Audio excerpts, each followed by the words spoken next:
మనతో పాటు సీనియర్ నిర్మాత కేఎస్ రామారావు గారు ఉన్నారు. వారితో మాట్లాడదాం.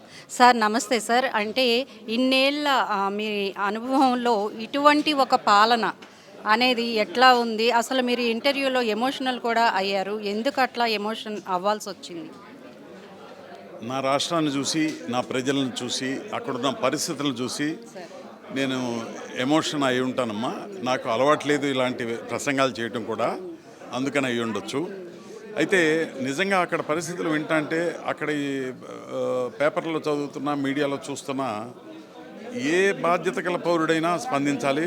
అది ఆంధ్రప్రదేశే కాదు, ఏ రాష్ట్రానికైనా మానవుడు, మనిషి అన్నవాడు స్పందించాల్సిన సమయం ఇది. సో రాజకీయాలు ఈ స్థితికి వెళ్తాయని నేను ఎప్పుడు ఎక్స్పెక్ట్ చేయలే. అలాంటి స్థితిలోకి వెళ్ళి ఒకప్పుడు చాలా బాగుండే రాజకీయాలు నాకు తెలిసి. నేను రాజకీయాలు ఇట్లా ఉంటాయా, చాలా బాగున్నాయి, పెద్ద మనుషులు అందరూ మంత్రులు కానీ వాళ్ళని చూస్తే ఒక గౌరవంగా ఉండేది.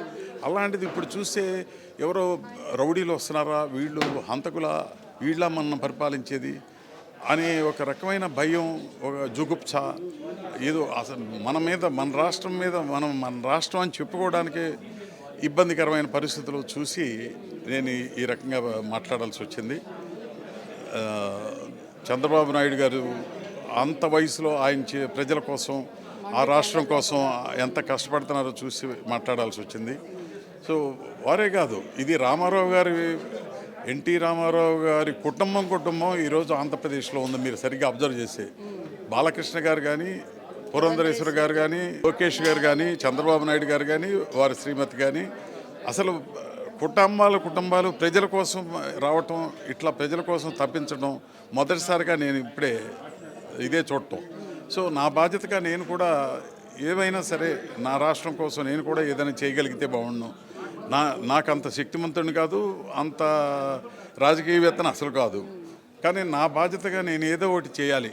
ఇంతమంది ఇంత మండు టెండల్లో ప్రజల కోసం ఇంత చేస్తాంటే నేను కూడా ఏదో చేయాలి అని చెప్పి మీ అందరి ముందుకు రావటం జరిగింది. బహుశా దీని తర్వాత వస్తానో రానో కూడా నాకు డౌటే. Anyway, thank you. Chandrababu Naidu గారికి ఖచ్చితంగా మనం అంతా బలపరచాలి, ఆయన గెలిపించాలి, మనం గెలిపించుకోవాలి, మన రాష్ట్రాన్ని మనం బాగు చేసుకోవాలి. అది మన కోసమే.